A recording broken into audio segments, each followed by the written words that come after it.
চলো বন্ধুরা, আজকে এই গ্যাস লাইটারটাকে একটা নতুন রূপ দেওয়ার চেষ্টা করি। এই গ্যাস লাইটারটাকে প্রথমে আমি ভালো করে মুছে পরিষ্কার করে নিয়েছি। এরপর এইটার উপরে ব্ল্যাক কালারের অ্যাক্রিলিক কালারটাকে ভালো করে অ্যাপ্লাই করে নিয়েছি।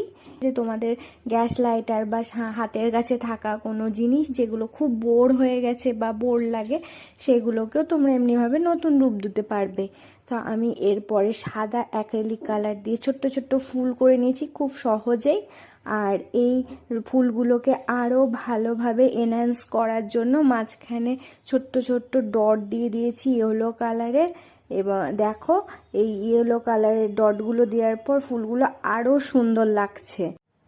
আমার এই ছোট্ট সহজ কাজটা যদি তোমাদের ভালো লেগে থাকে তাহলে প্লিজ আমার চ্যানেলটাকে সাবস্ক্রাইব করে দিও আর এই ভিডিওটাকে লাইক করতে ভুলো না। আজকে